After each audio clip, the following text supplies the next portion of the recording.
সূরাতুল বাকারা থেকে। বলুন কোন সূরা? এটি কোরআনুল কারীমের দ্বিতীয় সূরা এবং সবচেয়ে বড় সূরা। এই সূরাটির মধ্যে আয়াত আছে 286টি, রুকু আছে 40টি। সূরাটি অবতীর্ণ হয়েছে মদিনায়, এজন্য সূরাটিকে বলা হয় মাদানী সূরা। আমি আবার রিপিট করছি, আপনারা আমার সাথে কণ্ঠে কণ্ঠ মিলিয়ে বলুন। আজকে আমরা যে সূরা থেকে ব্যাখ্যা শুনবো, সূরাটির কি নাম? সবাই বলুন সূরাতুল। আবার বলুন। এই সূরাতে আয়াত সংখ্যা কত? 286। বলুন কত? রুকু আছে। এটি কি মাক্কি সূরা না মাদানী সূরা? আমরা প্রথম দুটি আয়াতের আলোকে ব্যাখ্যা শুনবো ইনশাআল্লাহ। প্যান্ডেলটা অনেক চমৎকার হয়েছে, শুধু এই একটু জায়গা খালি রেখে বিপদ লাগাইছে। কুয়াশা ঢুকতেছে, প্রচুর ঠান্ডাও লাগতেছে। সম্মানিত সুধী, সূরাটি আল্লাহ শুরু করেছেন হুরুফুল মুকাত্তাতের বিচ্ছিন্ন 3টি অক্ষর দিয়ে।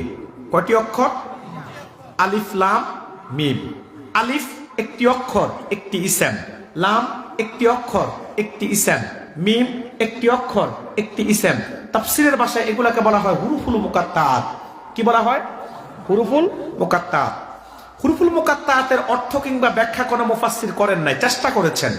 যেমন ইমাম বাইজাবি হুরুফুল মুকাত্তাতের ব্যাখ্যা করতে গিয়ে আলিফ লামের ব্যাখ্যায় বলেছেন আলিফ দ্বারা আল্লাহ, লাম দ্বারা জিবরিল, মিম দ্বারা মুহাম্মদ। কিন্তু এটা যে সত্য বা সঠিক একেবারে, এটা তিনারা বলেন নাই। সব মুফাসসির চূড়ান্তরা একটাই দিয়েছেন, আল্লাহু আ'লামু বিমুরাদিহি বিযালিক। এগুলার অর্থ আল্লাহ তাআলাই ভালো জানেন। তবে আমরা যারা আহলুস সুন্নাত ওয়াল জামাতের অনুসারী, আমরা বলি আল্লাহ ভালো জানেন, আল্লাহ রাসূলও জানতেন। সুবহানাল্লাহ বলবেন না? এগুলো ছিল আল্লাহ এবং তার হাবিবের মধ্যে গোপন কথোপকথন। বান্দা জানুক সেটা আল্লাহ চান নাই। ভাইরা আমার, কোরআনুল কারীম আল্লাহ তাআলা একটি নয়, দুইটি নয়, 29টি সূরা আল্লাহ শুরু করেছেন হুরুফুল মুকাত্তাতের বিচ্ছিন্ন অক্ষরমালা দিয়ে। সুবহানাল্লাহ বলবেন না? কোন সূরা আল্লাহ শুরু করেছেন আলিফ লাম মিম, কোনটা শুরু করেছেন আলিফ লাম র, কোনটা শুরু করেছেন ইয়াসিন, কোনটা শুরু করেছেন তাহা, আবার কোনটা শুরু করেছেন শুধু একটি অক্ষর নুন। সুবহানাল্লাহ বলবেন না? সূরাতুল বাকারা তো আল্লাহ 3টি অক্ষর দিয়ে শুরু করেই আল্লাহ মহাসত্য 30 পারা কোরআনের সার্টিফিকেট দেন। আল্লাহ বলেন যালিকাল কিতাবু লা রাইবা ফীহি হুদাল লিল মুত্তাকিন। আল্লাহ তাআলা বলেন এই যে 30 পারা কোরআন, এই কোরআনের মধ্যে কোনো ভুল নাই, কোনো সন্দেহ নাই, কোনো সংশয় নাই। কার কথা? জোরে বলেন কার কথা? এই পৃথিবীতে যত লেখক তার লেখিকা রচনা করেছেন, যত সাহিত্যিক তার সাহিত্য রচনা করেছেন, যত পণ্ডিত তার পাণ্ডিত্য মানুষের কাছে তুলে ধরেছেন, সকলেই তার লিখিত পুস্তিকার মুকাদ্দমায় কিংবা খতেমায়, শুরুতে কিংবা শেষে, ইন্ট্রোডাকশন কিংবা কনক্লুশনে, ভূমিকা কিংবা উপসংহারে লিখে দিয়েছেন আমার লিখিত পুস্তিকার মধ্যে শব্দগত, ভাষাগত, ব্যাকরণগত ভুল থাকতে পারে। যদি কোনো পাঠক ধরিয়ে দেন তার প্রতি কৃতজ্ঞ থাকিব। কথা বলে লেখে না? এবং নির্ভুল বই লিখতেও কেউ পারে না। আপনি যত বড় জ্ঞানী হন না কেন, আপনি বই লিখলে ভুল হবেই হবে। আবার যদি আপনার কাছে কোনো ভুল মনে নাও হয়, আপনার চাইতে বড় জ্ঞানী যে আছে সে আপনার ভুল খুঁজে বের করে দিতে পারবে। কথা বলছেন না কেন? জ্ঞানীর চাইতে মহাজ্ঞানী আছে না নাই? কেউ যদি নিজেকে মনে করে আমি সবচেয়ে সেরা, এটা ভুল হবে। আমি সেরা হতে পারি, তবে আমার চাইতেও সেরা আছে না নাই? সম্মানিত ভাইয়েরা আমার, কারো পক্ষে তার কিতাবের মধ্যে ভুল নাই এটা বলার সাহস হয় নাই। কিন্তু একমাত্র মহাসত্য 30 পারা কোরআনের মুকাদ্দমায় ভূমিকাতে আল্লাহ বলেছেন যালিকাল কিতাবু লা রাইবা ফী। এই যে 30 পারা কোরআন, এই কোরআনে কোনো ভুল নাই, কোনো সন্দেহ নাই। আজ পর্যন্ত কারো পক্ষে কোরআনের একটি নোক্তারও ভুল খুঁজে বের করা সম্ভব হয় নাই।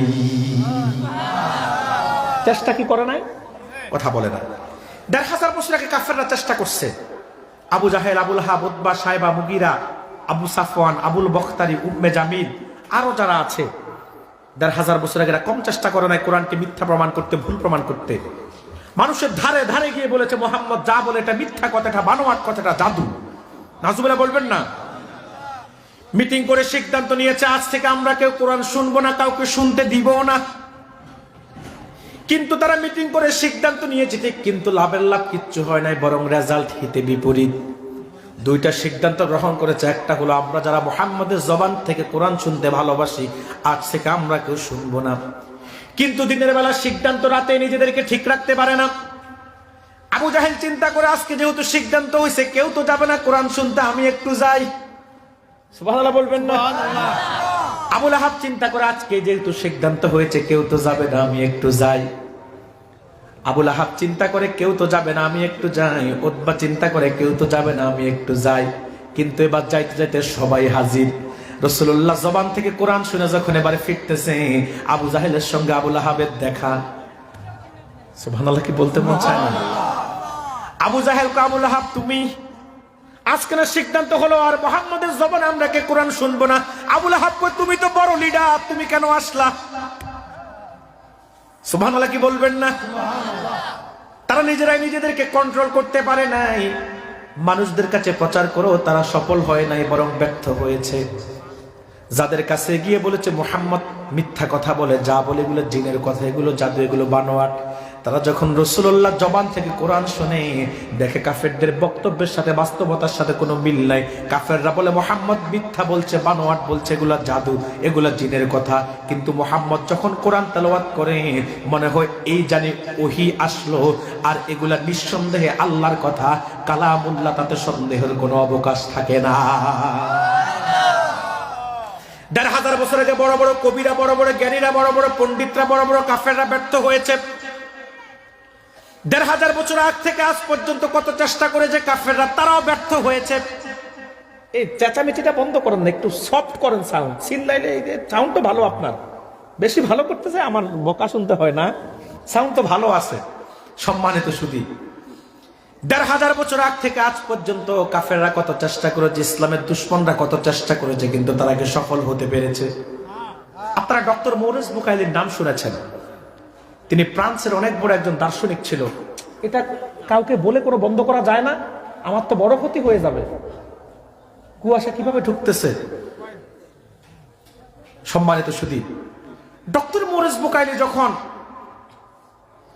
আরবের আলেমদের মুখে শুনলেন যে আরবের আলেমরা বলেছে আল্লাহ কোরআনে বলেছে যালিকাল কিতাবুল লা রাইবা ফি, এই যে ৩০ পারা কোরআন, এই কোরআনে কোনো ভুল নাই, কোনো সন্দেহ নাই। ডক্টর মৌরিস বুকাইলি বলে এত বড় একটা বুক, এখানে কোনো বই ভুল নাই, এটা আমি মানি না। আমি কোরআনের ভুল খুঁজে বের করবো, নাউজুবিল্লাহ বলবেন না? আচ্ছা বলেন তো, কোরআনের ভুল খুঁজে বের করতে হলে কোরআন পড়ার দরকার আছে না নাই? শুধু পড়লেই হবে না, কোরআন বুঝতেও হবে।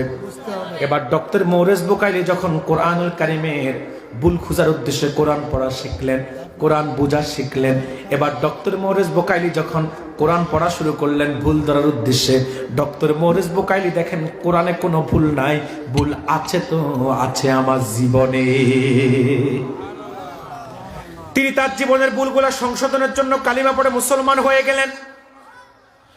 আজকের এই দিন পর্যন্ত কারো পক্ষে সম্ভব হয় নাই আল্লাহর কোরআন থেকে একটি নুকতার ভুল খুঁজে বের করতে। ওরাই খাইলবাসী মনে রাখবেন, কিয়ামত পর্যন্ত চেষ্টা করলো কাফেররা পারবে না। কথা বলছেন না কেন? আগামী দিন যদি পৃথিবীর সব কাফের ঐক্যবদ্ধ হয়ে সিদ্ধান্ত নেয় সারা পৃথিবীতে যত কোরআন আছে সব আমরা আগুন দিয়ে জ্বালিয়ে দিব, আর নিজেরা নিজেদের মন মতো করে একটা ভুল কোরআন ছাপিয়ে মানুষের কাছে প্রচার করব, সফল হবে না ব্যর্থ হবে? কারণ এই কোরআনুল কারীমকে আল্লাহ তাআলা লক্ষ লক্ষ হাফেজের সিনার মধ্যে সংরক্ষণ করে রাখছে কি রাখে নাই? এই যে রাইখাইল হাফিজিয়া মাদ্রাসার মধ্যে কোরআন সংরক্ষণের কাজ হয় কি হয় না? প্রতি বছর 2জন 4জন করে হাফেজের সিনার মধ্যে কোরআনকে সংরক্ষণ করেছে এমন ছাত্রকে পাগড়ি দেওয়া হয় কি হয় না? এইরকম সারা বাংলাদেশে আছে না নাই? সারা পৃথিবীতে আছে না নাই? কেমনে পারবে তারা কোরআনকে ভুল প্রমাণ করতে, মিথ্যা প্রমাণ করতে? মনে রাখবেন, পৃথিবীতে কোনো ধর্মগ্রন্থের কোনো হাফেজ নাই। তাওরাত বলেন, জাবুর বলেন, ইনজিল বলেন, old testament, new testament, Ramayana, Mahabharata, Bhagavati Gita, আরো যা আছে কোনোটার কোনো হাফেজ নাই। দেখবেন এই যে যা কয়লাইন পড়ে জাতীয় সেমিনার গুলোতে, তাও দেখে দেখে ওম শান্তি, ওম শান্তি। কথা বলছেন না কেন? আরো যা কিছু পড়ে ভগবতী গীতা, এরপরে আপনার Old testament, new testament, Ramayana, Mahabharata যা পড়ে দেখবেন সব দেখে দেখে পড়ে, 2, 4, 5 লাইনও তো মুখস্থ করতে পারে না। আরে মানুষ তো একটা গরু রচনাও মুখস্থ রাখতে পারে না।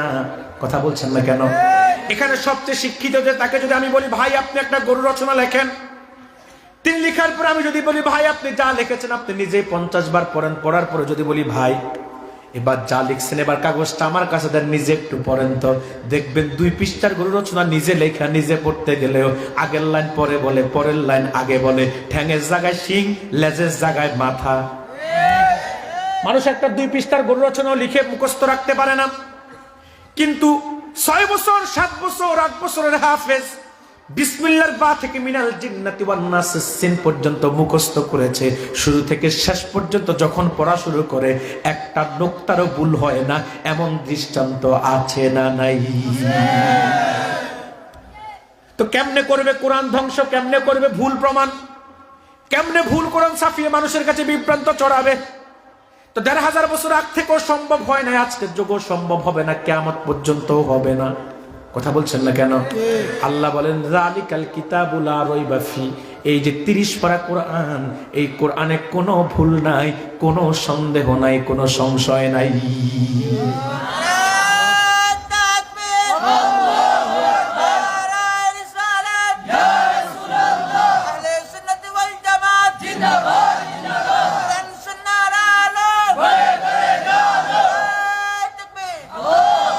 আল্লাহ বলেন হুদাল্লিল মুত্তাকিন, এটি হচ্ছে মুত্তাকিদের জন্য পথ প্রদর্শক। কাদের জন্য বলুন?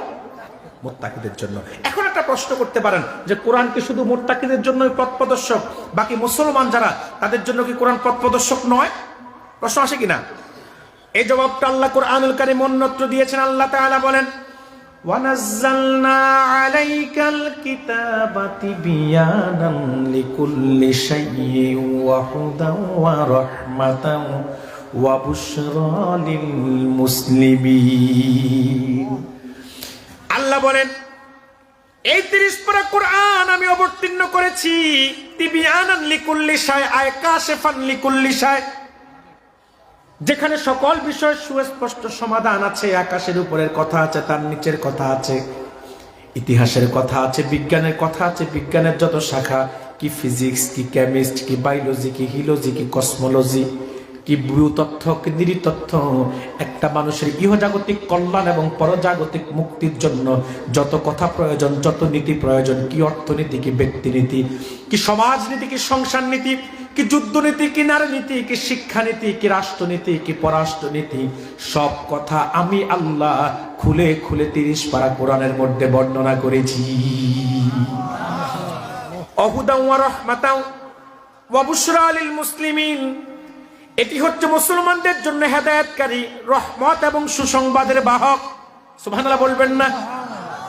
ও মুসলমান ভাইয়েরা, এখন আবার প্রশ্ন করতে পারেন কোরআন শুধু মুত্তাকি আর মুসলমানদের জন্যই পথ প্রদর্শক, বাকি মানুষ যারা তাদের জন্য কি কোরআন পথ প্রদর্শক নয়? এই জবাবটা আল্লাহ কুরআনুল কারীম অন্যত্র দিয়েছেন। আল্লাহ তাআলা বলেন শাহরু রমাদানাল্লাযী উনজিলা ফীহিল কুরআনা হুদাল লিন্নাস। আল্লাহ বলেন রমজান মাসে আমি কোরআন নাজিল করেছি হুদাল লিন্নাস, গোটা মানব জাতির জন্য পথ প্রদর্শক হিসাবে। হিন্দু, বৌদ্ধ, খ্রিস্টান, চাকমা, জুম্মা, ইহুদি, নাসারা, মাজুসি, খ্রিস্টান, মুসলমান, প্রত্যেক ধর্মের বর্ণের জাতির লোক কোরআন থেকে উপকার নিতে পারবে। এখন প্রশ্ন হলো আল্লাহ 3টি শ্রেণী বিন্যাস কেন করলেন?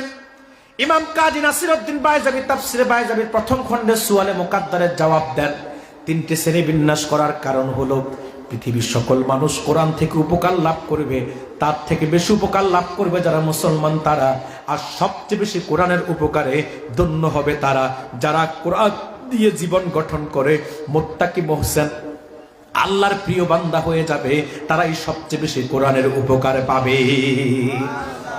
এজন্য আল্লাহ বলেছেন শুরুতেই হুদাল্লিল মুত্তাকিন, এটি মুত্তাকিদের জন্য পথ প্রদর্শক। সুবহানাল্লাহ বলেন। মনে রাখবেন আল্লাহর কাছে সবচেয়ে প্রিয় হলো মুত্তাকিরা। আল্লাহর কাছে সবচেয়ে প্রিয় কারা? মুত্তাকিরা।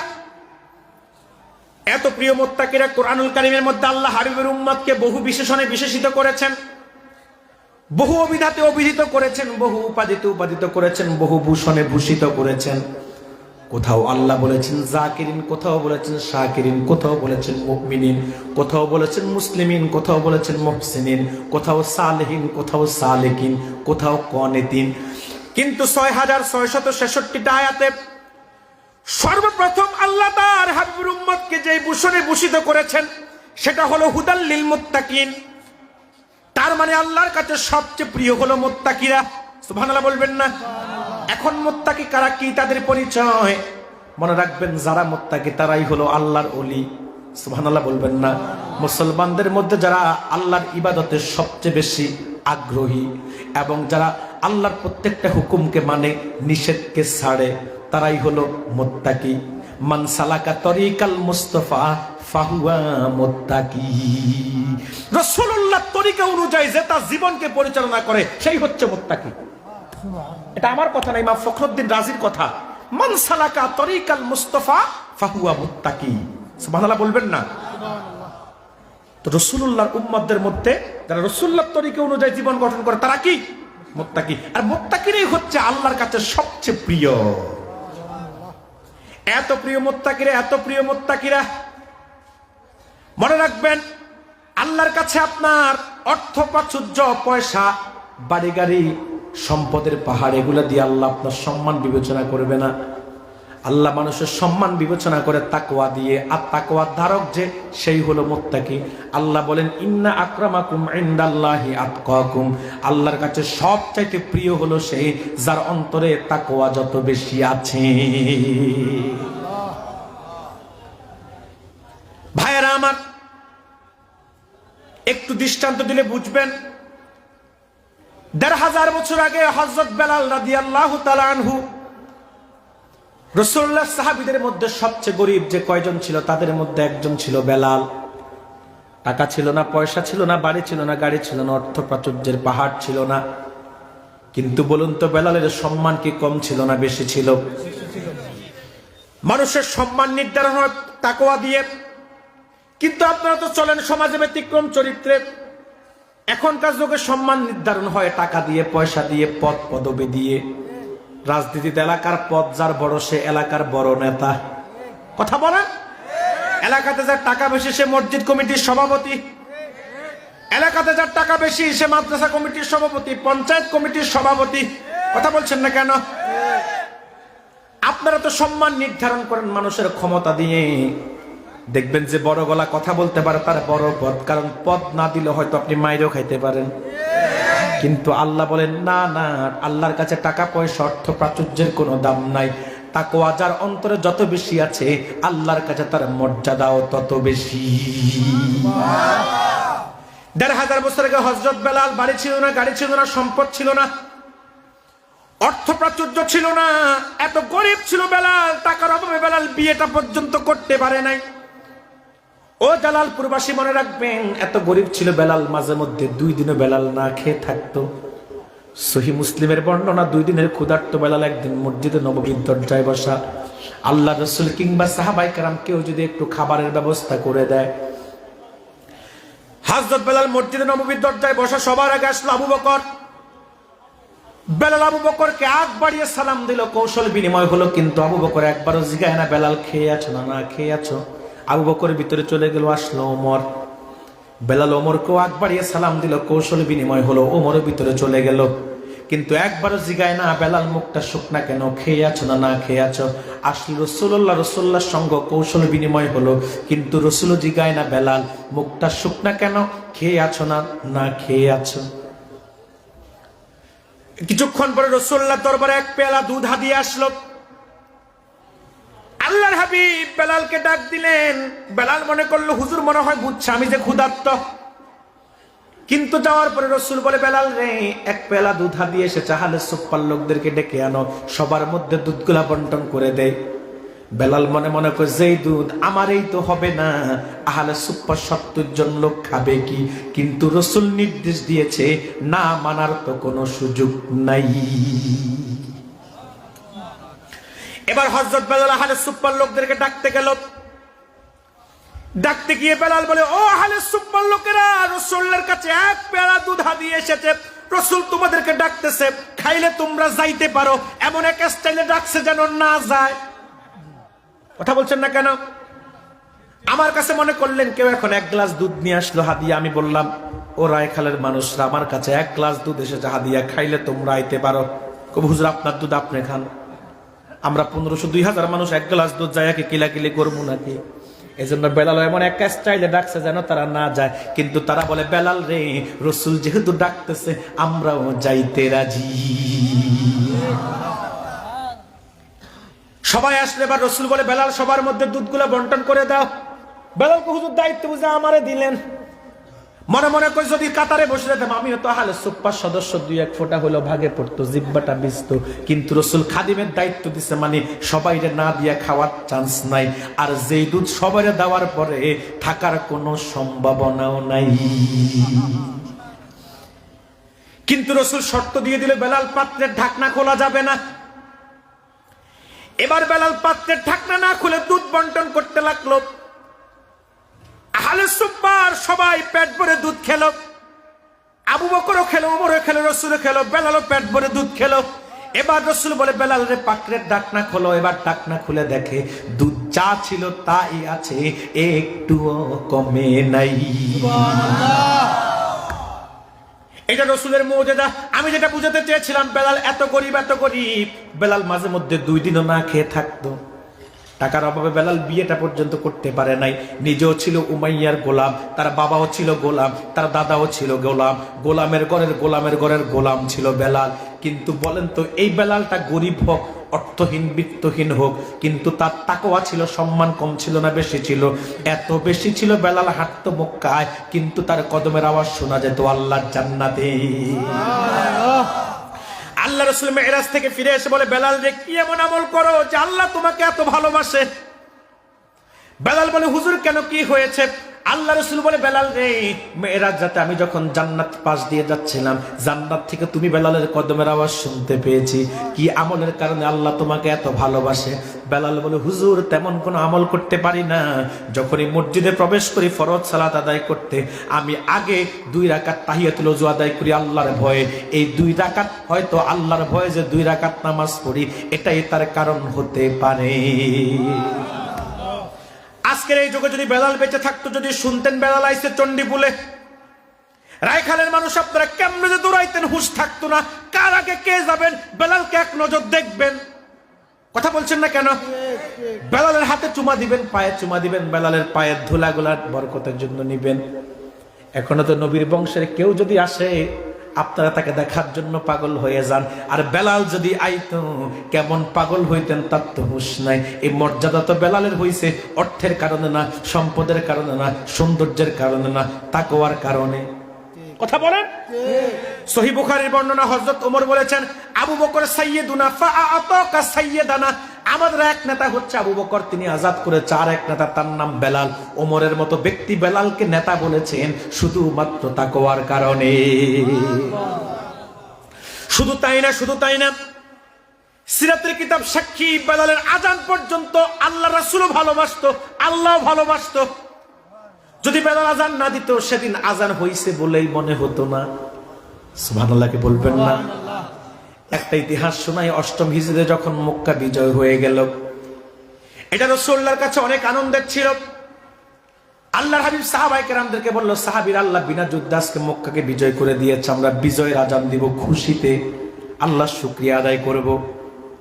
তবে সাহাবীরা, তোমরা আজকে পরামর্শ দাও বিজয়ের আজানটা দিবে কে? একজন দাঁড়িয়ে বলে, হুজুর আজকে বিজয়ের আজান দিবে হযরতে আবু বকর। বলল, কেন? বললি, ইয়া রাসূলুল্লাহ, ইয়া হাবিবাল্লাহ, আবু বকর আপনার এমন একজন সাহাবী যে হিজরতের সঙ্গী। রাসূলুল্লাহ যেদিন আবু বকরকে হিজরতের কথা বলেছে, সেদিন থেকে এক মুহূর্তের জন্য আবু বকর পিঠটা বিছানায় লাগায় নাই। হিজরতের রাতে রাসূল আবু বকরের দরজায় গিয়ে ডাকতে দেরি, আবু বকর কল লাব্বাইক ওয়া সাদাইক, হুজুর গোলাম হাজির। দরজা খুলে গেল। আল্লাহর হাবিব বলল, আবু বকর রে, ডাকার সাথে সাথে দরজা খুলে দিলা, তুমি কি ঘুমাও নাই? আবু বকর বলে, হুজুর শুধু আজকে রাত না, যেদিন থেকে হিজরতের কথা বলেছেন সেদিন থেকে আজ পর্যন্ত 6 মাস আমিও ঘুমাই না, আমার মেয়েও ঘুমায় না, আমার ঘোড়াটাও ঘুমায় না। বলল, হুজুর আবু বকর আজান দিবে। রাসূল বলল, তুমি বসো, আর একজন দাঁড়াও। আরেকজন দাঁড়িয়ে গেল, বলল, ইয়া রাসূলুল্লাহ, ইয়া হাবিবাল্লাহ, হুজুর আজকে বিজয়ের আজান দিবে ওমর। আল্লাহর হাবিব বলল, কেন? বলল, ইয়া রাসূলুল্লাহ, ইয়া হাবিবাল্লাহ, ওমর আপনার এমন একজন সাহাবী যে ছিল বীর। ওমর রাস্তা দিয়ে হাঁটলে 40 দিন পর্যন্ত শয়তান সে রাস্তা দিয়ে যেত না। হুজুর ওমর ইসলাম গ্রহণের পূর্বে আমরা ইসলামের দাওয়াত দিয়েছি প্রকাশ্যে, যেদিন ওমর ইসলাম গ্রহণ করেছে সেদিন থেকে ইসলামের দাওয়াত দিয়েছি গোপনে। এতদিন ইসলামের দাওয়াত দিয়েছি, ওমর ইসলাম গ্রহণের পূর্বে ইসলামের দাওয়াত দিয়েছি গোপনে।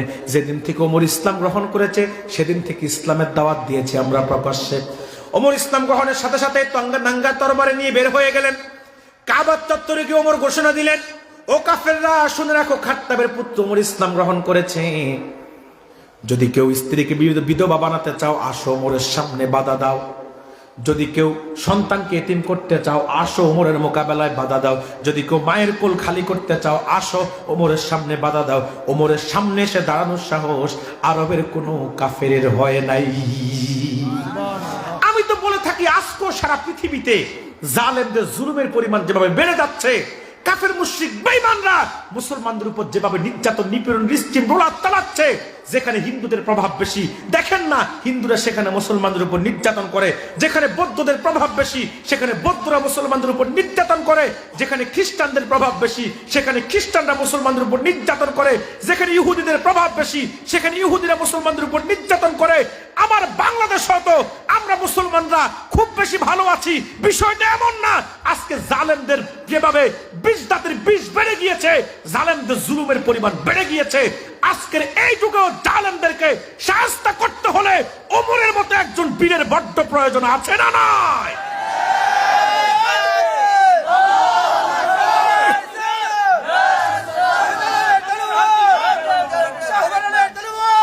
প্রভু তুমি বলেছ রাসূল দেবে না, প্রভু তুমি বলেছ রাসূল দেবে না, বলনি দেবে না ওমর, বলনি দেবে না হামজা তারিক খালিদ বিজয়ী সমর।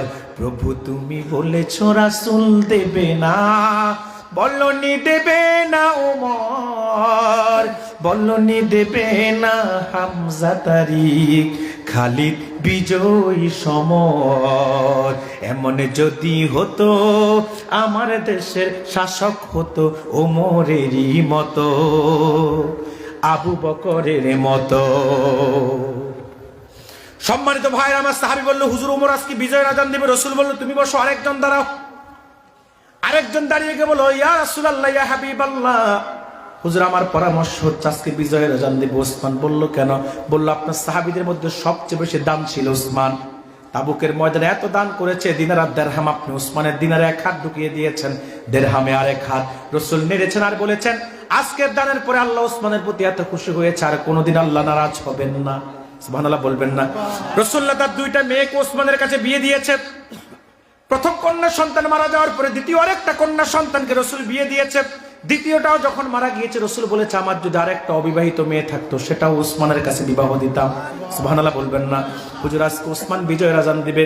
রাসূল বলল তুমি বসো, আরেকজন দাঁড়াও। আরেকজন দাঁড়িয়ে গেল, বলল ইয়া রাসূলুল্লাহ ইয়া হাবিবাল্লাহ, আমার পরামর্শ হচ্ছে আজকে বিজয়ের আজান দিবে হযরত আলী। বলল কেন? বলল হুজুর আপনার সাহাবীদের মধ্যে সবচেয়ে বেশি ইলমে মারিফতের জ্ঞান হচ্ছে আলীর কাছে। আপনি আলীর ব্যাপারে বলেছেন আনা মাদিনাতুল ইলমি আলিয়্যু বাবুহা, আমি মুহাম্মদ ইলমের শহর, আলী হলো তার দরজা। সুবহানাল্লাহ বলবেন না? এজন্য আলী রসিকতা করে বলতো সাহাবীরা শোনো, রাসূলের কাছে একবার যাইলে আমার কাছে দুইবার যাওয়া লাগে। সাহাবীরা তো অবাক হয়ে গেল, আলী এটা তুমি কেমন কথা বললা? রাসূলের কাছে একবার গেলে তোমার কাছে দুইবার যাইতে হয়, এটা কেমন কথা বললা আলী? আলী বলে আমি কই না, রাসূল কইছে। রাসূল আবার কখন বলছে আমরা তো শুনি নাই। আলী বলে সাহাবীরা শুনো না, রাসূল যে বলেছে। রাসূলের কাছে আনা মাদিনাতুল ইলমি আলিয়্যু বাবুহা, আমি মুহাম্মদ ইলমের শহর, আলী তার দরজা। এখন শহরে ঢুকতে দরজা দিয়ে একবার যাওয়া লাগে, আবার বের হতে আরেকবার। সাহাবায়ে কেরাম রসিকতা করত, আল্লাহ রাসূল রসিকতা করত, করতো না যে তা না, তবে আমাদের মতো না। আমরা তো রসিকতা করতে গিয়ে গুনাহ কামাই, ঈমান হারাই। একদিন আল্লাহ রাসূল সাহাবায়ে কেরামদেরকে নিয়ে খেজুর খাচ্ছে। সব সাহাবীরা খেজুর খায়, গোটা রাখে তাদের সামনে, কে কতটুকুলা খাচ্ছে। আল্লাহ রাসূল আলীর পাশে বসেছে, রাসূল খেজুর খায় আর গোটা রাখে আলীর সামনে। এখন সবাই যা খাইছে আলীর সামনে তার দ্বিগুণ ডবল। এবারে খাওয়া শেষ, রাসূল বলে সাহাবীরা দেখো আলী কত খায়, তোমরা যা খাইলা আলী তার থেকে ডবল খাইছে। আলী কয় সাহাবীরা আমি শুধু বেশি খাই না, রাসূল আরো বেশি খায়। আমি তো শুধু খেজুর খাইছি বেশি, রাসূল তো খেজুরও খাইছে গোটাও খাইছে। কত রসিকতা, সুবহানাল্লাহ সুবহানাল্লাহ। তো সাহাবী বলল, হুজুর আলী আজকে বিজয়ের আযান দিবে। রাসূল বলল, তুমি বসো, পরামর্শ শেষ, সিদ্ধান্ত আসবে আল্লাহর পক্ষ থেকে। হযরত জিবরিল হাজির। জিবরিল এসে বলে, ইয়া রাসূলুল্লাহ, ইয়া হাবিবাল্লাহ, হুজুর আপনার সাহাবীদের পরামর্শ আল্লাহ শুনেছেন। আল্লাহ সিদ্ধান্ত দিয়েছে আজকে বিজয়ের আযান কে দিবে। তবে আল্লাহর সিদ্ধান্ত আজকে বিজয়ের আযান আবু বকর দিবে না, ওমরও দিবে না, ওসমানও দিবে না, আলীও দিবে না। আল্লাহর সিদ্ধান্ত হচ্ছে আজকে বিজয়ের আযান দিবে হযরতে বেলাল। তো বেলালের এত মর্যাদা, এত দাম বেড়েছে কেন? তাকওয়ার কারণে। সুবহানাল্লাহ বলবেন না? যিনি তাকওয়ার অধিকারী তিনিই হচ্ছে মুত্তাকি, আর যিনি মুত্তাকি তিনিই হচ্ছে আল্লাহর ওলি, যিনি আল্লাহর ওলি তিনিই জান্নাতি। মুত্তাকির ফজিলত এত বেশি, এত বেশি, মুত্তাকি যখন মৃত্যুবরণ করে, মৃত্যুর সময় মুত্তাকি জমিনে ফুলের বিছানায় থেকে জান্নাতে তার নূরের বিছানা দেখতে পায়। মুত্তাকি দুনিয়াতে থাকা অবস্থা জান্নাতে তার ঠিকানা স্থান দেখতে পায়। মুত্তাকির রূহটা যখন আসমানের দিকে ফেরেশতারা ইল্লিনে নিয়ে যায়, আহলান সাহলান মারহাবান তাইয়্যিবান, ইস্তেকবাল দিতে দিতে মুত্তাকির রূহকে ইল্লিনে নেওয়া হয়। মুত্তাকিকে কবরে রাখার সাথে সাথে তার কবরটা জান্নাতের ফুলের বিছানা হয়ে যায়। হাসরে মুত্তাকি আরশের ছায়া পেয়ে যায়। মিজানে মুত্তাকির হিসাবটা সহজ হয়ে যায়। ফুলসিরাতে মুত্তাকি বিজলির গতিতে পার হয়ে যায়। আর জান্নাত তো মুত্তাকির জন্য আগ থেকেই রেডি। এখন আমরা সে মুত্তাকি হতে চাই কি চাই না? জোরে বলেন, চাই কি চাই না? যদি হতে চাই লাগবে দুইটা জিনিস, একটা ঈমান, আরেকটা হলো তাকওয়া। ঈমান তো আমরা অটো পাইছি বাপ দাদার সূত্রে। বাবা মুসলমানের জন্য আমরাও মুসলমান, কথা বলেন না কেন? কারণ মনে রাখবেন, প্রত্যেকটা মানুষের ফিতরাতের উপর জন্মগ্রহণ করে। হিন্দুর ঘরে যে জন্মগ্রহণ করে সেও কিন্তু মুসলমান হিসেবে জন্মগ্রহণ করে। বৌদ্ধের ঘরে যে জন্মগ্রহণ করে সেও মুসলমান হিসেবে জন্মগ্রহণ করে। খ্রিস্টানের ঘরে যে জন্মগ্রহণ করে সেও মুসলমান হিসেবে জন্মগ্রহণ করে। মা বাবাই তাদেরকে হিন্দু বানায়, বৌদ্ধ বানায়, খ্রিস্টান বানায়, ইহুদি বানায়। কথা বলছেন না কেন? আমরা মুসলিম পরিবারে হয়েছি বিদায় অটোমেটিক আমরা মুসলমান। এখন মুত্তাকি হতে হলে আমাদের শুধু দরকার তাকওয়া। মুত্তাকি হতে হলে, আল্লাহর ওলি হতে হলে, জান্নাতি হতে হলে আমাদের শুধু দরকার কি বলুন? তাকওয়া। আমাদের শুধুমাত্র দরকার তাকওয়া। এখন বলুন হুজুর, তাকওয়া কি জিনিস? তাকওয়া মানে হচ্ছে আল্লাহর ভয়। কার ভয় বলেন? তাকওয়া হচ্ছে ইনতিসারুল আওয়ামির ওয়া ইজতিনাবুন নাওয়াহি। আল্লাহর হুকুমকে মানা, নিষেধকে ছাড়া, এর নাম হলো তাকওয়া। সুবহানাল্লাহ বলবেন না? কোরআনুল কারীমে আল্লাহ তাআলা আল্লাহকে ভয় করার কথা 100-এর বেশি জায়গায় বলেছেন। কারণ আল্লাহর ভয় ছাড়া, তাকওয়া ছাড়া কেউ কখনো ভালো মানুষ হতে পারে না। তাকওয়াহীন মানুষ যত বড় শিক্ষিত হোক, হয়তো চোর হবে, নয়তো ডাকাত হবে, নয়তো বেয়াদব হবে। কথা বলেন? বলুন হুজুর কেন? এই যে আপনাদের সিলেট শহরে হসপিটাল কম না বেশি? ডাক্তারও কম না বেশি? কিন্তু দেখবেন ডাক্তারের কাছে যাইলেই দেখবেন কোনো কথা ছাড়া আগে লিখে দিবে পরীক্ষা 7-8টা। কথা বলছেন না কেন? দরকার থাকলেও দিবে, না থাকলেও দিবে। এবার পরীক্ষা দিয়ে দিল, আপনি পরীক্ষাগুলা করাইলেন। আবার যদি বলেন ডাক্তার সাহেব আমার তো 2 দিন আগে অন্য হসপিটালের পরীক্ষা আছে, বলবো হবে না, এই হসপিটালটাই লাগবে, কারণ এটা তাদের ব্যবসা। এবার আপনি পরীক্ষা নিরীক্ষা করাই আনলেন, দেখবেন কাগজ কোন রকম চোখ বুলাই ওষুধ লিখে দিল, আপনার খোঁজ খবরটা ভালোভাবে নিবেও না। এবার যখন ওষুধ লিখবে, ওষুধ লেখার সময় আপনার ভালো মন্দ তারা বেশি পার্থক্য করে না। সবচেয়ে বেশি তারা যে কোম্পানির আপনার কমিশন পায় সেই কোম্পানির ওষুধটাই লিখে দেয়। ওটা ডাক্তার না, আমি কই ওটা হলো ডাকাত। আবার এই দেশে আইনজীবী আছে না নাই? জজ ব্যারিস্টার কত জজ দেখবেন উচ্চ শিক্ষায় শিক্ষিত লোক, কিন্তু মিথ্যার পক্ষে রায় দেয়। আবার উকিল দেখবেন এত বড় শিক্ষায় শিক্ষিত, কিন্তু আল্লাহর ভয় নাই, এজন্য সত্যরে মিথ্যা দিয়ে পরিবর্তন করে, মিথ্যাকে সত্য দিয়ে পরিবর্তন করে। আল্লাহর ভয় না থাকার কারণে সে মিথ্যার পক্ষ নিয়েছে। কথা বলছেন না কেন? এলাকাতে যারা বিচার আচার করে, যত বড় প্রভাবশালী হোক না কেন, যদি তাকওয়া না থাকে দেখবেন এই পক্ষ থেকেও খায়, ও পক্ষ থেকেও খায়। তবে যে বেশি দেয় রায়টা তার দিকে দেয়। এক বিচারক 2 পক্ষ থেকে খাইছে, এক পক্ষ দিছে 5,000 আর এক পক্ষ 10,000। এখন রাতের বেলা 5,000 দিয়ে আসছে, সকালবেলা দ্বিতীয় পক্ষ 10,000 দিছে, বিচারক 10,000 দিকে রায় দেয়। এবার পাঁচওয়ালা দুধ থেকে বারবার শুধু হাত উঠায় আর নামায়। বিচারক বুঝতে পারে, কয় পাঁচে কি করবে, 10-এর জ্বালায় তো পারি না। এই যে তাকওয়া নাই, এর জন্য মানুষ ভালো মানুষ হতে পারে না। এই জন্য মানুষের মতো মানুষ হতে হলে, ভালো মানুষ হতে হলে তাকওয়ার কোনো বিকল্প। তো আল্লাহ কুরআনুল কারীমে 100 বেশি জায়গায় তাকওয়ার কথা বলেছে। তাকওয়া কি? তাকওয়া হচ্ছে আল্লাহর ভয়। উবাই ইবনে কাব রাদিয়াল্লাহু তাআলা আনহুকে হযরত ওমর জিজ্ঞেস করেছিল, ভাই ওমর, তাকওয়া কি জিনিস? উবাই ইবনে কাব বলে, ভাই ওমর, আপনি কি কখনো কাঁটাযুক্ত সংকীর্ণ পথ দিয়ে হেঁটেছেন কিনা? বলে, হেঁটেছি। বলল, কিভাবে হেঁটেছেন? বলে, এমন ভাবে হেঁটেছি যেন একটা কাঁটার আঘাত গায়ে না লাগে। উবাই ইবনে কাব বলে, ভাই ওমর, এটাই তাকওয়া। হযরত ওমর বলে, ভাই উবাই ইবনে কাব, কাঁটাযুক্ত পথে হাঁটার সাথে তাকওয়ার সাথে সম্পর্ক কি? উবাই ইবনে কাব বলে, ওমর, এমন একটা যুগ আসবে যে যুগে চতুর্দিক থেকে শুধু গুনাহ আর গুনাহ, চতুর্দিক থেকে শুধু গুনাহ আর গুনাহ, চতুর্দিকে শুধু ফিতনার ফিতনা, ফিতনার ফিতনা। এই কঠিন জামানার মধ্যে আল্লাহর ভয়তে গুনার কাজকে ছেড়ে দেওয়া আর নেক কাজ করা, এরই নাম হচ্ছে তাকওয়া।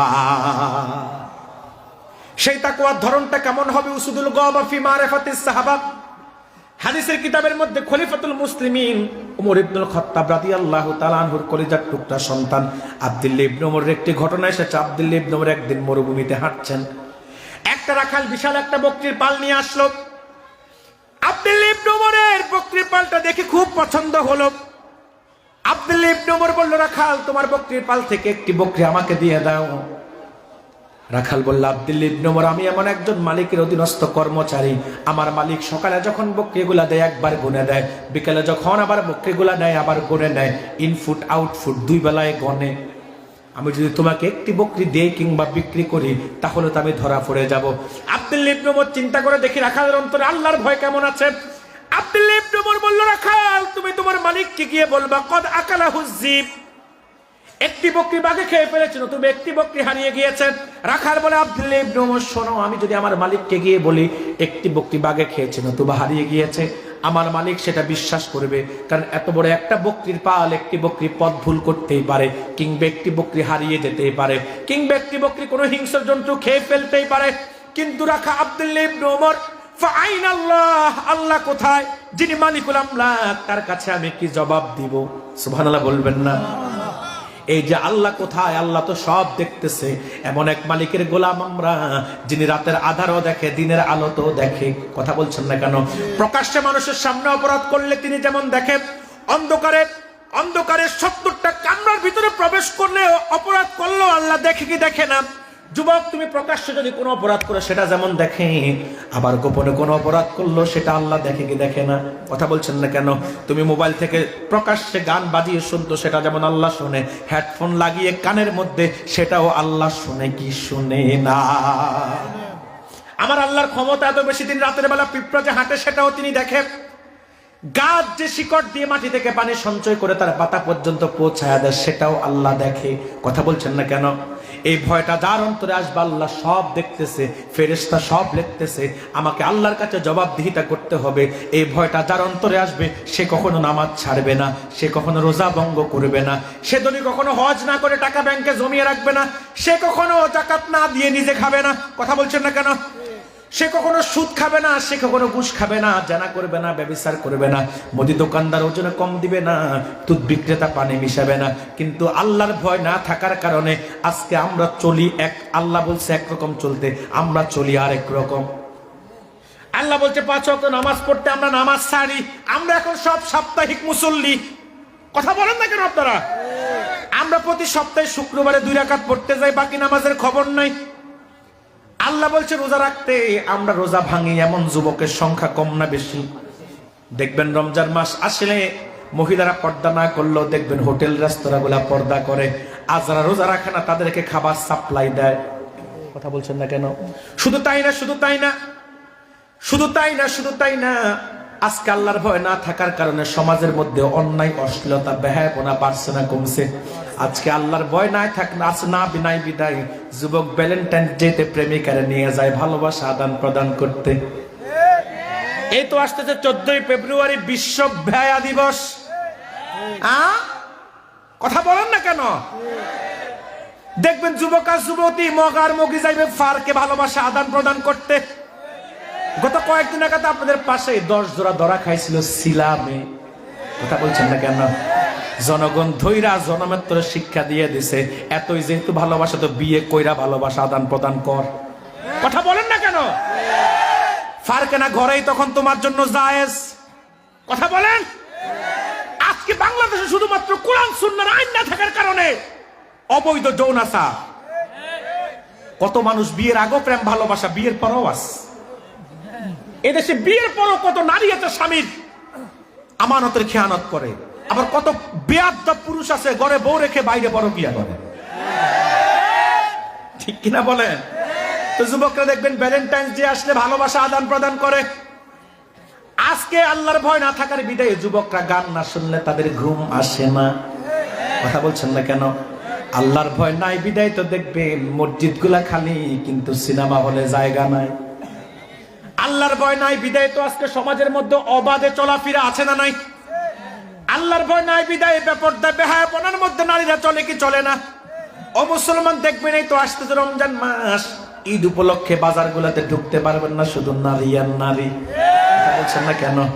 এত নারী এত নারী, পুরুষদেরকে বলবে তোমরা বাচ্চা সামলাও, আমি নিজেরটা নিজে পছন্দ করে আনি। কথা বলেন।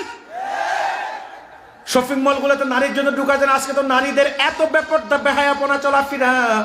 বাজারে যাইবেন দেখবেন নারী, মাজারে গেলেও নারী। কথা বলছেন না কেন? শাহজালাল রহমতুল্লাহ দরগায় তো আমি প্রায় জিয়ারত করতে যাচ্ছিলাম, লজ্জা লাগে নারীদের চলাফেরা দেখলে। কথা বলছেন না কেন? আচ্ছা পুরুষ জিয়ারত করতে যাবে, নারীর সেখানে কাজ কি? কথা বলেন। আজকে কিছু মাজার ব্যবসায়ী মাজারগুলোকে ব্যবসার কেন্দ্র বানাইছে। ওই দিন আমি ফজরের আগে গেছি জিয়ারত করতে, মাহফিল করে দেখতেছি যে বড় একটা মুরগি নিয়ে আসছে। তা আমি বলতেছি এই মুরগি এখানে না দিয়ে আম করে দাও। দুষ্টামি করে বললাম আর কি, যে মুরগি আনছো যাদেরকে দিবা সব কটা ব্যবসায়ী বসে আছে, বড় বড় ডেক নিয়ে বসে আছে, সারাদিনে ডেক গুলা পুরে টাকা পয়সায়, আর রাতের বেলা ভাগ করে নেয়। তো বাজারেও নারী, মাজারেও নারী, এই দেশে সব জায়গায় নারী। দীর্ঘদিন দেশে প্রধানমন্ত্রী ছিল নারী, এর আগে যারা তাদেরও প্রধানমন্ত্রী ছিল নারী। আবার দীর্ঘদিন এদেশে বিরোধী দলের প্রধানও নারী, স্পিকার নারী, বিভিন্ন মন্ত্রণালয় নারী। শুধু বাঁচাইছে আল্লাহ বাইতুল মুকাররমের খতিব পদ। তবে যদি 2041 সাল পর্যন্ত টার্গেট ফিল আপ হইতো তো কইতো আমি দেশের ইমামতি আছি, আমার বোন রেহানারে বাইতুল মুকাররমের ইমামতিতে দা। যুবকরা তোমরা এই যে নারীদের সব জায়গায়, এটা তো নারীদের কাজ না। মনে রাখবেন, যে জাতির নেতৃত্বে কর্তৃত্বে নারী যায় সেই জাতি কখনো ভালো কিছু আশা করতে পারে না। আমি তো আল্লাহর কাছে বলি, বিপ্লবের অভ্যুত্থান যাই হয়েছে, এই দেশের মানুষ নারী নেতৃত্ব থেকে মুক্তি পেয়েছে। আগামীতে আর বাংলাদেশের মানুষ নারী নেতৃত্ব চায় না। আগামীতে পুরুষদের নেতৃত্ব চায়। তবে সাবধান, যারা নেতৃত্ব আসবেন আগামীতে নেতৃত্ব দিতে হুঁশিয়ারি দিতে হবে, কারণ এদেশের মানুষ এখন সজাগ তারাক হয়ে গেছে। গোলামীর জিঞ্জিরকে আর ঘাড়ে তারা পেতে নিবে না, গোলামীকে আর তারা নিজেদের ঘাড়ের মধ্যে চাপিয়ে নিবে না। আগামী দিনে আর কারো গোলামীকে আমরা মানব না। আগামী দিনে জাতির নেতৃত্বে যারা আসবে 18 কোটি মুসলমানের সেন্টিমেন্টকে প্রাধান্য দিয়েই নেতৃত্ব দিতে হবে। নতুবা 5 আগস্ট যেরকম বিপ্লব অভ্যুত্থান হয়েছে, আরেকবারও বাংলাদেশে বিপ্লব অভ্যুত্থান হওয়ার সম্ভাবনা আছে না নাই?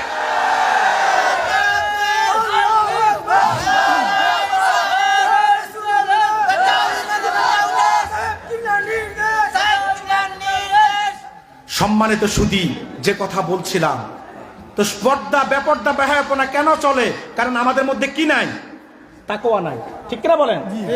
সম্মানিত ভাইরা আমার, তাকওয়া না থাকার কারণেই দেখবেন মুদি দোকানদার ওজনে কম দেয়। কথা বলছেন না কেন? তাকওয়া না থাকার কারণেই দেখবেন দুধ বিক্রেতা দুধের মধ্যে পানি মিশায়। ওটা তো শুরুতেই বলছি করে দিব, ওয়াশ শেষ করে দেয় না। যদি বলেন আমি আর ওয়াশ করলাম না, করে দে।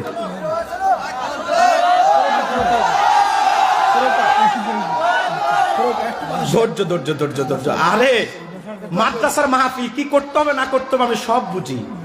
আমার আধা ঘন্টা লেট হলে যদি মাদ্রাসা উপকৃত হয় আমি অবশ্যই করব কালেকশন। বুঝতে পারছেন? তবে হ্যাঁ, এখন আবার আরেকটা কথা আছে। আপনাদের মাহফিল শেষ হবে কয়টা? কথা বলে না। হ্যাঁ, ইয়া মালিক, কয়টা বাজে এখন? মাত্র 12:30 বাজে। 2টা? ইয়া এটাও তো নাই। শোনেন শোনেন, যারা লাস্টে আসে তারা দাঁড়িয়ে থাকাই উচিত, যারা আগে আসে তারা বসতে। বারবার চাপাইতে গেলে এই যে এখন আমার একটা ডিস্টার্ব করছেন না, আলোচনার মনোযোগ নষ্ট হচ্ছে। এই যে যারা লাস্টে আসছে এরা কিছুক্ষণ দাঁড়ায় থাকুক, মুনাজাতের আগে বসবে। এরা এখন বসলে আমাদের কোনো লাভ নাই, কালেকশন যখন শুরু হবে তখন বসবে। সম্মানিত সুধী, বসো বসো, যুবকরা আসো, আমি একটু মজা করলাম, আসো একটু জায়গা করে দেন, জায়গা করে দেন। আপনারা প্যান্ডেল আরো বড় করার দরকার ছিল, তাহলে আর আমারে বারবার ডাকা লাগতো না। একটু একটু সামনে আসেন।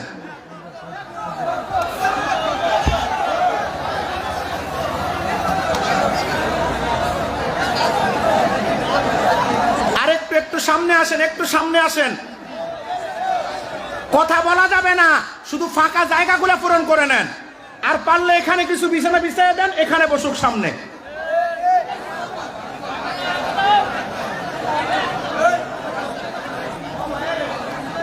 কথা বলা যাবে না, এমনিতে আগাম। তবে এই আগানোই শেষ, এরপর আগাতে গেলে মানুষ প্যাকেট হয়ে যাবে। বসেন, এবার বসেন। সম্মানিত সুধী, তো মুত্তাকি হতে হলে কয়টা জিনিস লাগে? একটা ঈমান, আর একটা মনে রাখবেন ভাইয়েরা, এই পৃথিবীতে যত সুন্দর সমাজ প্রতিষ্ঠা হয়েছে, এই পৃথিবীতে যত কোরআন সুন্নাহ সমাজ প্রতিষ্ঠা হয়েছে, শুধুমাত্র তাকওয়ার কারণে। ১৫০০ বছর আগের ইতিহাস থেকে আজ পর্যন্ত যারাই তাকওয়ার ভিত্তিতে জীবন গঠন করেছে, যারাই তাকওয়ার ভিত্তিতে সমাজ গঠন করেছে, আল্লাহ তাদের সমাজগুলোর মধ্যে শান্তি, রহমত আর বরকত দিয়ে ভরে দিয়েছে।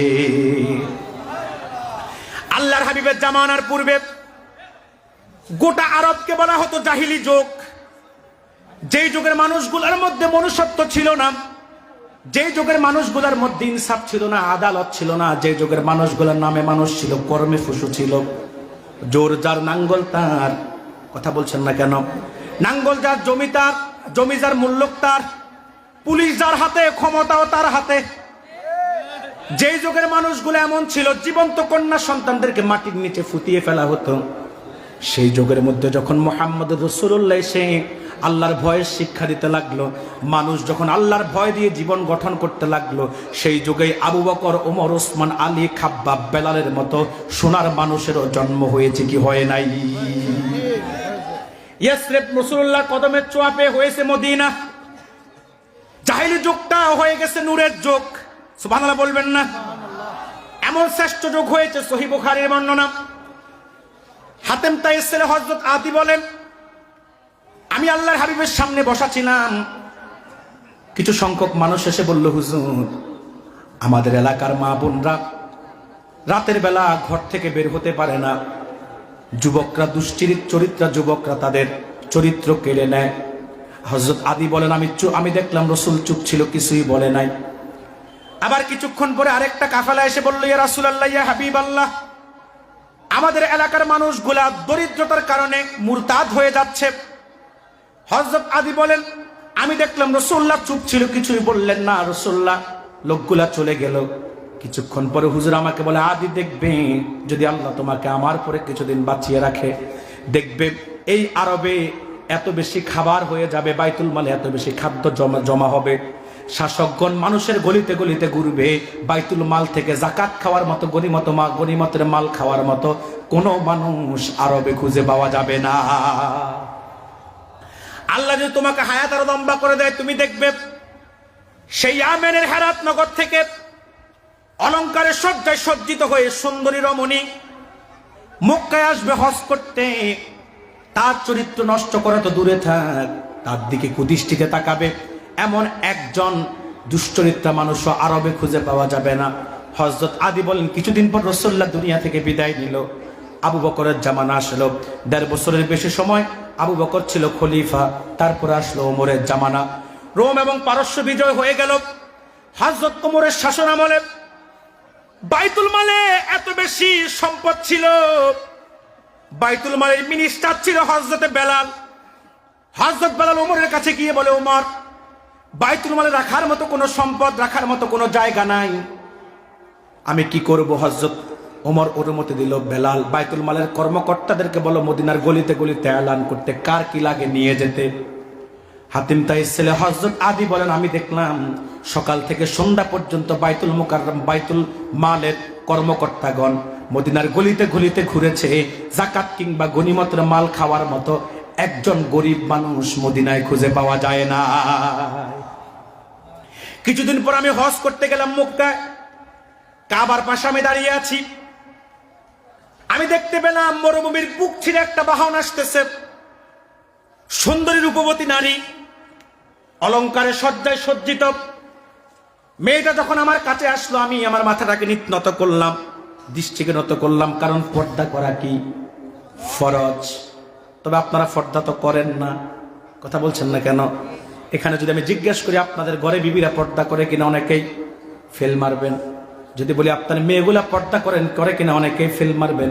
যদি বলি আপনার মা পর্দা করে কিনা, অনেকেই ফেল মারবেন। কথা বলছেন না কেন? মনে রাখবেন, পর্দা এত দামি একটা জিনিস, এটা নারীদের সম্মানকে বাড়িয়ে দেয়।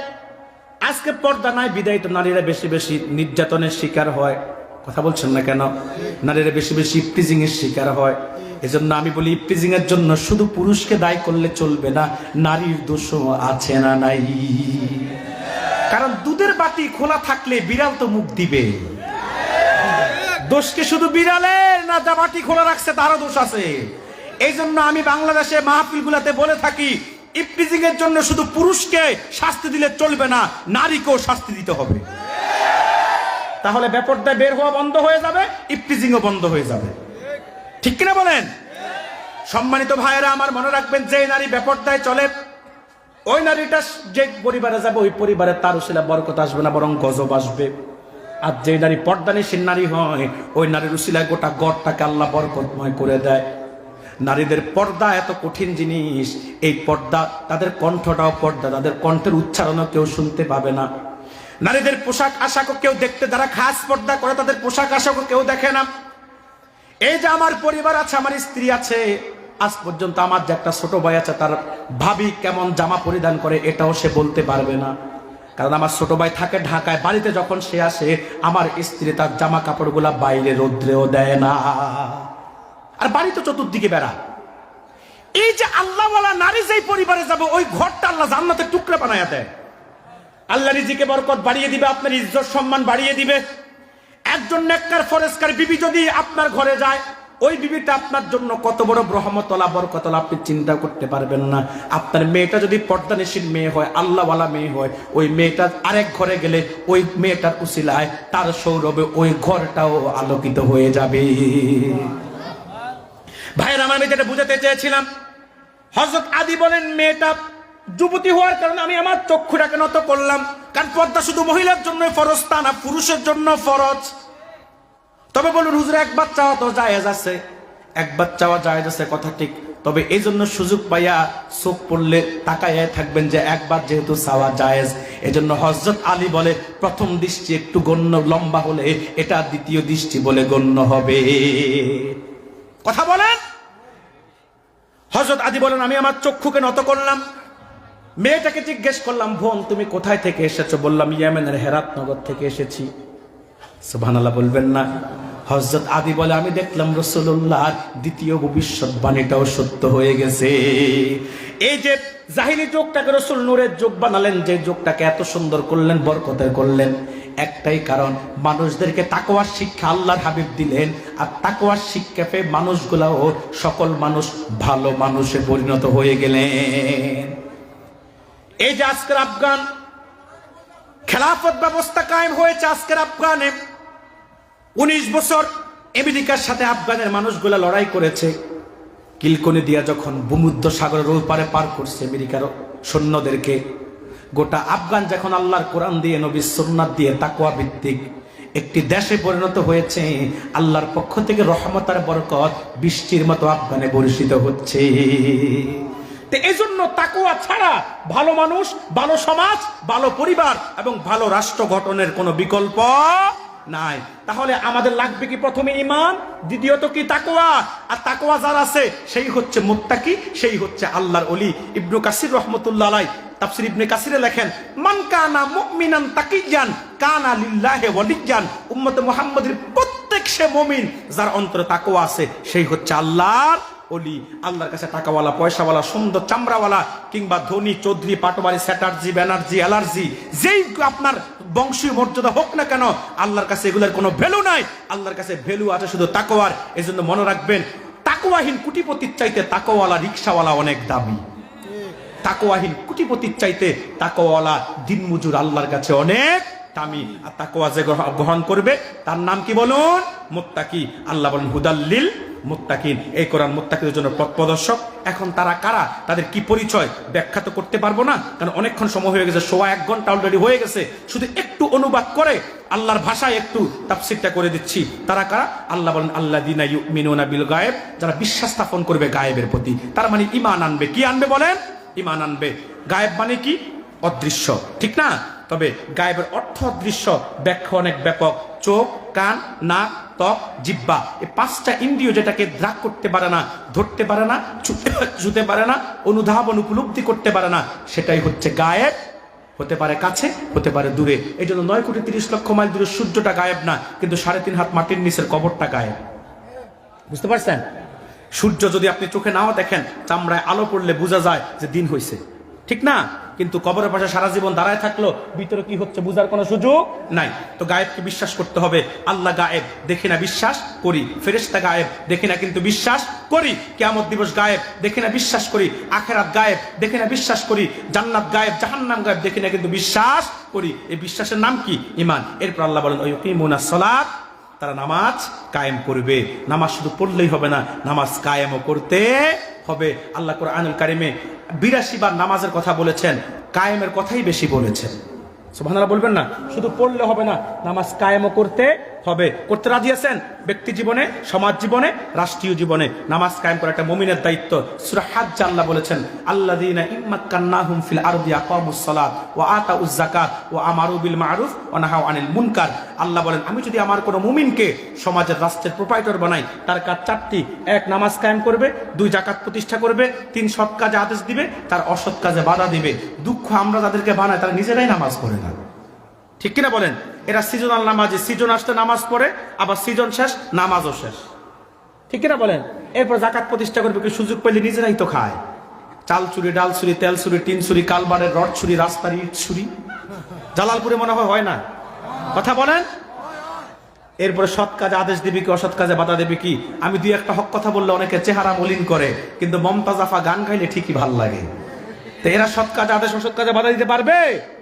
তবে আল্লাহওয়ালা মুত্তাকি যারা দায়িত্বে কর্তৃত্ব যাবে, তারাই সমাজে নামাজ কায়েম করবে। এরপর আল্লাহ তাআলা বলেন, ওমিম্মা রাযাকনাহুম ইউনফিকুন, তারা আল্লাহর দেওয়া সম্পদ থেকে আল্লাহর রাস্তায় ব্যয় করবে। তার মানে যাকাত দিবে, দান সদকা করবে।